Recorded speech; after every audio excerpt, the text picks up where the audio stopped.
Friends, இந்த வீடியோவில் எதை பற்றி பார்க்க போகிறோம்னா வாழைப்பழ ஜாம் செய்கிறது தான் பார்க்க முடியும். வீடியோக்குள்ளே போகிறதுக்கு முன்னாடி லைக் பண்ணுங்கள், ஷேர் பண்ணுங்கள், முக்கியமான பெல் பட்டனையும் கிளிக் பண்ணுங்கள். வாங்க வீடியோக்குள்ளே போய் பார்ப்போம். ஃப்ரெண்ட்ஸ், முதல்ல வாழைப்பழம் மிக்சியில் அரைச்சிக்கோங்க. பாருங்கள் ஃப்ரெண்ட்ஸ், நல்லா அரைச்சாச்சு.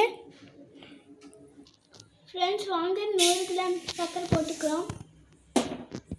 அது கூடயே தண்ணி மிக்ஸ் பண்ணிக்கலாம். தண்ணி பாருங்கள் ஃப்ரெண்ட்ஸ், கொதிச்சு வருது. நம்ம பனானா அரைச்சி வச்சுருக்கோம்ல, அதை ஊற்றிடலாம்.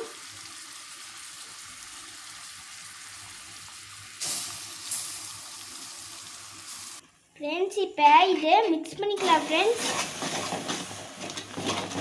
நல்லா மிக்ஸ் பண்ணிக்கோங்க. அப்படின்னா தான் வாழைப்பழம் ஜாம் சூப்பராக இருக்கும்.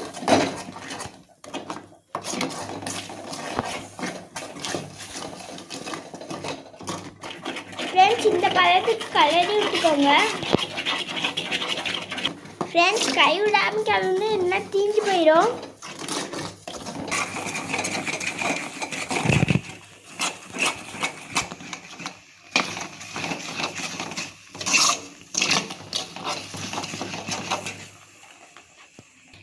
ஃப்ரெண்ட்ஸ், நீங்கள் நெய்யை ஆட் பண்ணிக்கலாம். எனக்கு இந்த தேவைட்டு நாங்கள் ஆட் பண்ணிக்கிறேன். உங்களுக்கு பிடிச்சிருந்துச்சுன்னா நீங்கள் ஆட் பண்ணிக்கோங்க.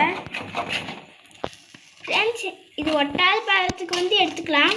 அதுதான் கரெக்டான jam ready. Friends, banana jam. அனைவருக்கும் நன்றி, வணக்கம்.